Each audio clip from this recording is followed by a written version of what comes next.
Welcome to session 10, where we're going to explore the Midnight Ride and the first battles of the American Revolutionary War. In your digital notebook, looking at right now, it mentions the supporting questions. So we're going to be asking ourselves, what was the starting point of the American Revolutionary War? Meaning, what was that first battle, the first combat? And we're going to use multimedia sources to get a better understanding of this. So we'll have some articles, but also some videos to accomplish that. What I'd like to do is just take you back to an article you had seen in a reading session a few days ago or maybe last week, but it was called The Famous Ride of Paul Revere. And in it, it discusses from Paul Revere's perspective his ride he took in the middle of the night, warning colonists of the British coming. The British were, closing in on Boston and wanted to try and arrest anyone who was speaking out against England. So we'll kind of touch base on this article, but there's another article, this one called They Rode To, that I'd also like to touch on because while we hear a lot about Paul Revere during this midnight ride, there were other people who quote unquote rode to and warned others. So I want to talk and mention about all of them. I will be doing this work while using a graphic organizer think sheet you've seen before. This think sheet where we analyze the who, the where, and the when of an event. So I just went ahead and already wrote in that the event is the Midnight Ride and the battles at Lexington and Concord. So we'll be using this to pull out any main facts as we read those articles. After which, you're going to be given a video that you'll watch that reenacts this warning ride. And so whatever we document on here, you're going to want to follow along in your journal and write down with me. Then when you watch the video of the reenactment of the Midnight Ride, you can star or highlight the people or the events that you're noticing in that reenactment. Let's go ahead and get started with the reading of, or just refreshing that is, of Paul Revere's Midnight Ride. The famous ride of Paul Revere. Paul Revere loved his children and grandchildren. He had at least 51 grandchildren. He called them his little lambs. Imagine that you are sitting with Paul Revere and some of those grandchildren, hearing about the famous ride of April 18th, 1775. So right there I have a date. And I'm going to go ahead and mark that down on our graphic organizer. The British were going to march, our spies told us. Soon they would cross the Charles River, and from there they could capture Samuel Adams and John Hancock, who were in Lexington, planning the first fight against the British. So I'm getting an idea. All right, so one of the main players in here is the British. Then they could march on to capture our Patriot weapons stored in Concord. Okay, so we've got a couple of locations mentioned. Lexington and Concord is where the British are trying to head and surprise attack the Patriots. Let's mention that. Okay, so the who would be the British, and they wanted to capture the colonists in Boston and their weapons. Something to note that I think will come up in a moment is that the British were also called the regulars. Those soldiers were called the regulars. Where is this taking place? Like, where were the British? Were they in Britain? No, some of them had arrived on American soil and were in Lexington and Concord. All right, so as I continue reading, I just want to remind you that we're right here. The townspeople had to be warned too, so that they could defend our weapons. The regulars or the British soldiers were coming and people needed to know. So I jumped ahead a little bit, but just wanted to preview and show you that the regulars are also known as those British soldiers. I had a plan already. So wait, who is this? This is Paul Revere. First, I hurried to Christ Church to give a warning to those waiting across the river. We had agreed on a code. One lantern would be lit in the church steeple window if the British were to leave Boston by land, but two lanterns would be if they leave by river. So light two lanterns, I told my friend who waited in the steeple. Two friends were waiting to row me across the river to Charlestown, but in the excitement, I had forgotten my spurs. Then I noticed that my little dog had followed me. I wrote a quick note to your grandmother, tied it around the dog's neck, and sent the dog home. The dog returned shortly carrying my spurs. So if I pause for a second, that's important. However, it's not critical enough to put down on this graphic organizer. I'm thinking of the who, so we have Paul Revere, but where? Where is he headed? he was going to cross the river to go to Charlestown. And then if we keep reading, we're right here. Again, we were about to start when we realized we had not brought a cloth to muffle the squeak of the oars. One of the men had a sweetheart who lived nearby. He whistled at her window. I heard whispers and a rustle of clothing. Then the lady tossed down her petticoat. It was still warm as we wrapped it around the oars. Again, nice detail, but I'm looking for the where and the who. So in Charlestown, now there's a location, my friends met me with a horse. I set off immediately. Once, 2 soldiers on horseback chased me, but they were no match for the fine horse I rode. In Medford, another location, I woke up the captain of the militia, our patriot soldiers.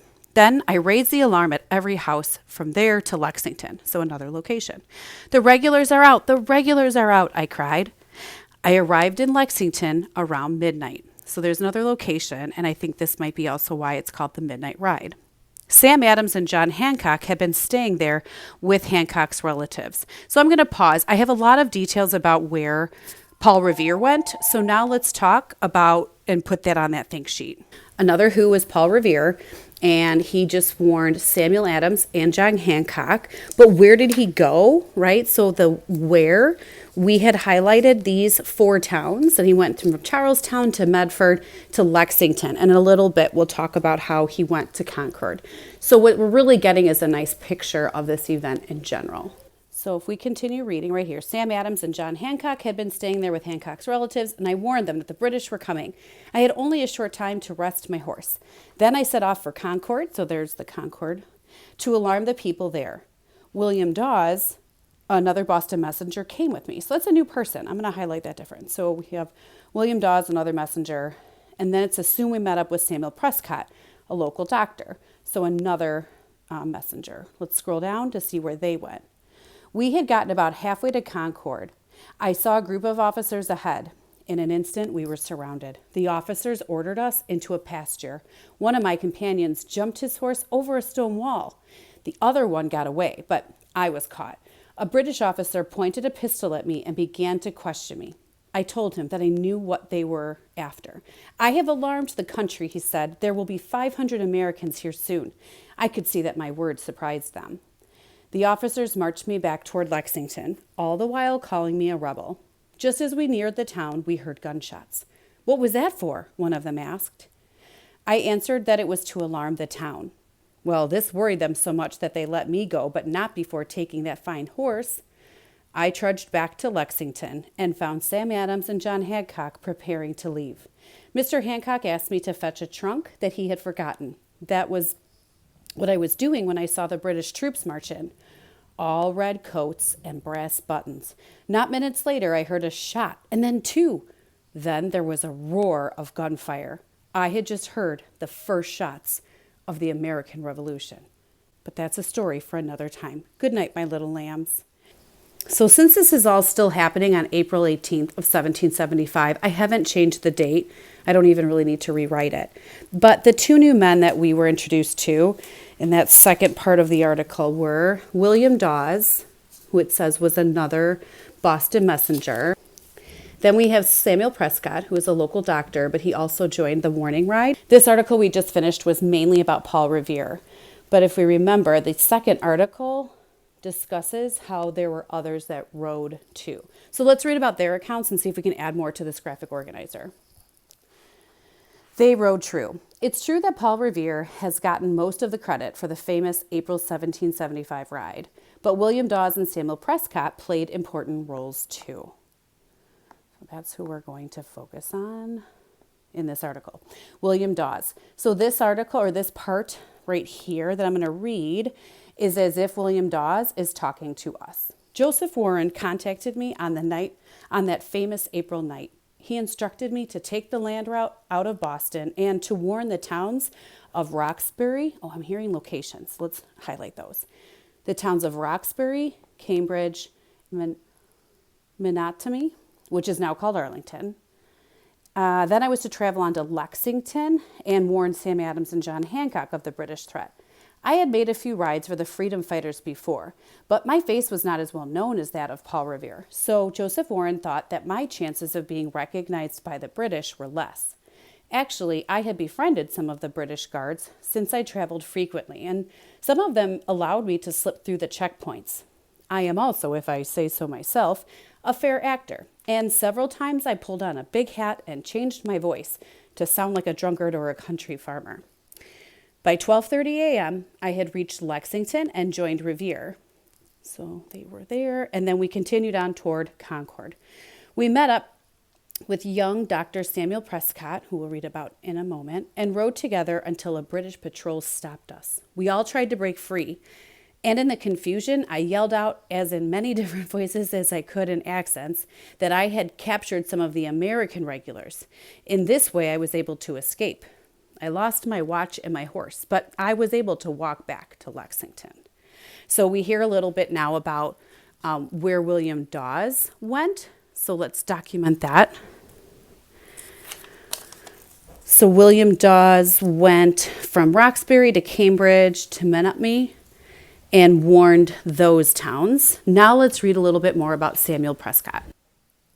So down here, Samuel Prescott. I had just been to visit my fiance and was enjoying a quiet ride home on that warm April night. Suddenly, two men came galloping toward me out of the darkness.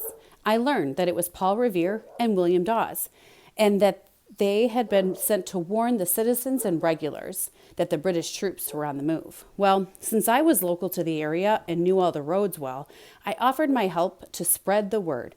When the British patrol intercepted us, I leapt over the nearby wall and made my escape. I made my way back to the main road and continued on, warning each house that I passed. I made it to the town of Concord, the one and only of the three of us who did, and warned them as well.